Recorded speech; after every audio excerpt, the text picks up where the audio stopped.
हम स्टार्ट कर रहे हैं प्रोबेबिलिटी। प्रोबेबिलिटी बेसिकली होती क्या है? इन जनरल जो हम दिन में यूज़ करते हैं शब्द, वो क्या यूज़ करते हैं? पॉसिबिलिटी, चांस, शायद, संभावी, इस टाइप के शब्द यूज़ करते हैं। यानी घटना क्या घटित होना अनिश्चित है। जैसे फॉर एग्जांपल शायद वर्षा होगी, इसमें वर्षा के होने की संभावना है, एग्जैक्ट नहीं कह सकते कि होगी ही। तो यानी कुछ ऐसी चीज़ें जो हो भी सकती हैं और नहीं भी, उनको अगर हम अंकों में यानी मैथमेटिकल टर्म्स में अगर हम उनको व्यक्त करें तो उसको हम प्रोबेबिलिटी कहेंगे, उनकी वैल्यूज को। प्रोबेबिलिटी में मोस्टली क्या क्या यूज होती हैं? बेसिक कुछ उसके कंसेप्ट हैं, जैसे है डाई। एक अगर हम सिंगल एक वचन में देखें तो डाई कहते हैं। अगर एक से ज़्यादा हम यूज कर रहे हैं डाई तो उनको हम डाइस कहेंगे। ये क्या होता है? एक ट्यूब होता है जिसमें 6 फेस होते हैं। स्टोलूडोर्स आप सीडी खेलने में आप प्रयोग करते हो। 6 फेसेस, 1 से 6 तक के नंबर उसमें अंकित होते हैं। डाइस तो जब उछालोगे तो इनमें से कोई एक नंबर ऊपर आ जाता है। सेकंड इसने यूज किया है कार्ड।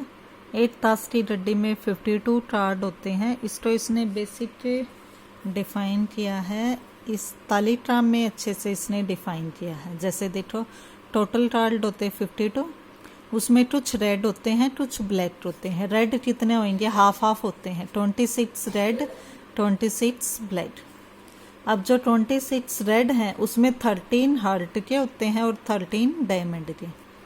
ऐसे ही जो 26 ब्लैक हैं उसमें 13 स्पेड के होते हैं, 13 क्लब के। अब ये 13 कैसे होंगे वो देखो। यानी टोटल कार्ड 52, 26 रेड 26 ब्लैक। जो रेड 26 है उसमें हाफ हाफ होते हैं, 13 हार्ट के 13 डायमंड के, 13 स्पेड के 13 क्लब के। अब ये 13 हार्ट के ये 13 कार्ड होते हैं। एस 2 3 अप टू सोन 10 तक, फिर जेट ट्विन किंग, ये कार्ड ये सभी 13 कार्ड हार्ट के होते हैं। ऐसे ये सारे 13 कार्ड डायमंड के, स्पेड के और क्लब के। यानी इनके ऊपर ये सिंबल होता है। ये 2 सिंबल वाले कार्ड रेड कलर में होंगे, ये 2 सिंबल वाले कार्ड ब्लैक कलर में। इस सिंबल का नाम है स्पेड, इस सिंबल का नाम है क्लब, इसका हार्ट और डायमंड। यानी जो ये कार्ड होता है एस्टा 8 तो हार्ट का आएगा रेड कलर का, 8 रेड कलर का डायमंड का आएगा, 8 ब्लैक कलर का स्पेड का आएगा, 8 ब्लैक कलर का क्लब का आएगा। यानी एस के 4 कार्ड होते हैं, 1 2 3 4। ऐसे 2 के भी 4 कार्ड होंगे, जिसमें ये 2 कार्ड रेड कलर के होंगे, ये 2 कार्ड ब्लैक कलर के होंगे। इस टाइप से इसने सारे डिफाइन किए हैं।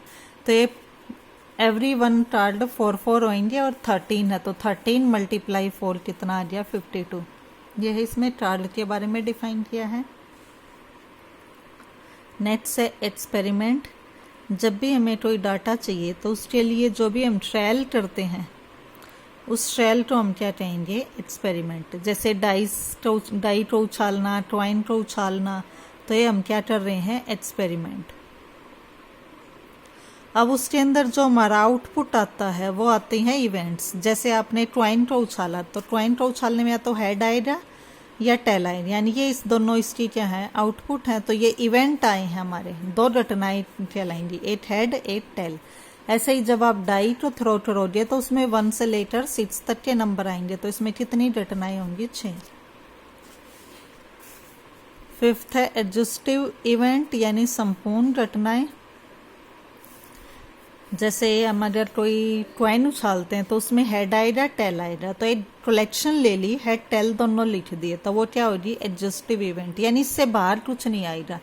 डाइस जब उछालते हो तो 1 से 6 तक के नंबर आएंगे, तो ये अगर 6 नंबर्स को इकट्ठा लिखा जाए तो ये क्या हो जाएगी? संपूर्ण घटनाएं। जैसे अगर हम 2 डाइस उछालें तो 2 उछालने पे 36 आएंगे, यानी टोटल ये आ सकती है हमारी आउटकम्स। तो 36 आउटकम्स है, तो ये सारी आउटकम्स क्या हो जाएंगी? एडजस्टिव इवेंट्स। यानी हमारा आंसर इनसे बाहर नहीं जाएगा, इसी के अंदर आएगा।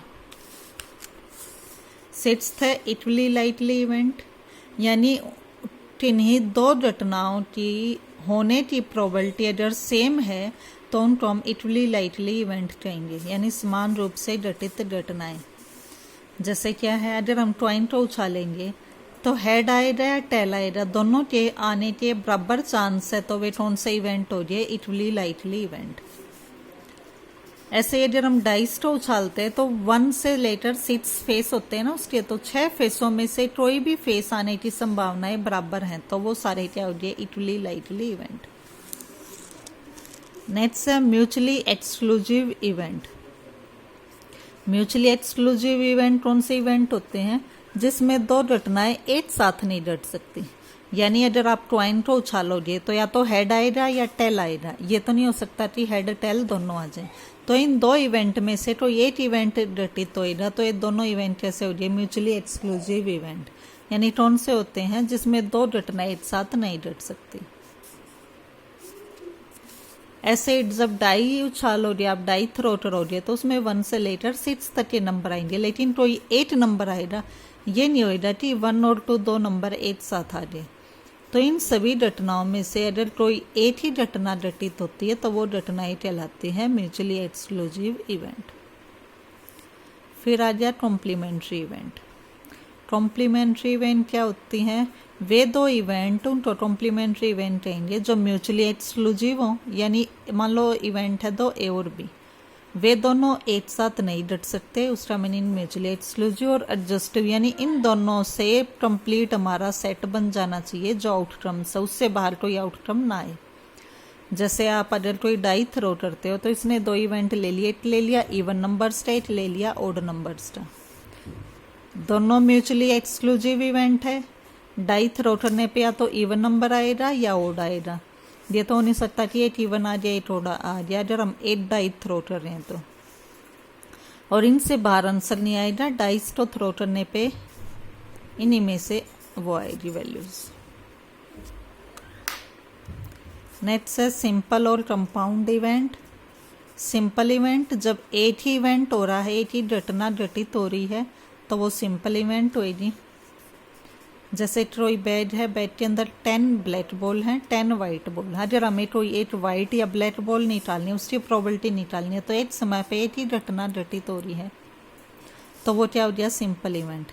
नेक्स्ट कंपाउंड इवेंट, जब 2 या 2 से अधिक घटनाएं एक साथ घटित हो रही हो तो वो कंपाउंड इवेंट कहलाएगा। जैसे 2 सिक्के उछाले तो एक पे हेड या टेल आया, दूसरे पे भी तो उछालेगा हेड या टेल, या 2 डाइस उछाली और हम जैसे इसमें दे दिया 2 डाइस उछाली तो उसमें पहले वाली डाइस पे 4 आने की और दूसरे वाली डाइस पे 6 आने की प्रोबेबिलिटी निकालनी है, तो 2 इवेंट हो रहे हैं एक साथ, तो ये क्या हो गया, कंपाउंड इवेंट।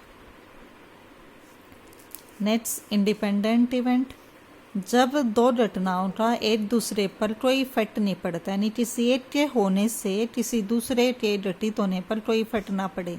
एक घटना के घटित होने पर दूसरी घटनाओं के घटित होने पर कोई प्रभाव ना पड़े, यानी एक दूसरे पर वो डिपेंड ना हो। एक के होने या ना होने का दूसरे के होने या ना होने पर कोई इफेक्ट ना पड़े। जैसे एग्जाम्पल ले, अगर हम डाइस थ्रो करते हैं, डाइस थ्रो की एक बार, उसका रिजल्ट आ गया, फिर हम उसी डाइस को दोबारा थ्रो कर रहे हैं, तो पहले जो डाइस पे नंबर आया था उसका दोबारा थ्रो करने पे तो कोई इफेक्ट नहीं आएगा, तो वो क्या हो जाए, इंडिपेंडेंट इवेंट।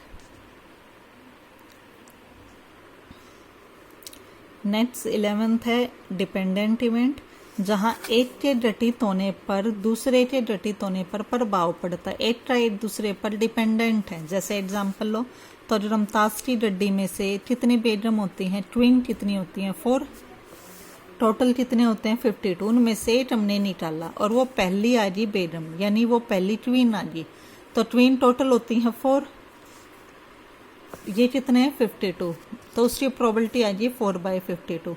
अब कह रहे हैं कि दोबारा एक और निकाला, उसको उसमें नहीं रखा लेकिन दोबारा निकाला और वो भी ट्विन आने की प्रोबेबिलिटी, जब पहले निकाला था तो ट्विन उसमें 4 थी, टोटल ताश थे 52, ट्विन थी 4, जब एक ट्विन निकल चुकी है तो उसमें ताश टोटल 52 नहीं बचे, 51 बच गए, और एक ट्विन निकल चुकी है तो वो 4 की जगह 3 होगी। तो पहले वाले इवेंट पे ये वाली जो प्रोबेबिलिटी है पहले वाले पे डिपेंड कर दी, तो ये दोनों इवेंट कैसे हो गए, डिपेंडेंट इवेंट। ये थी बेसिक, इसके अंदर जो वैल्यूज यूज होनी है ये बेसिक डेफिनेशंस।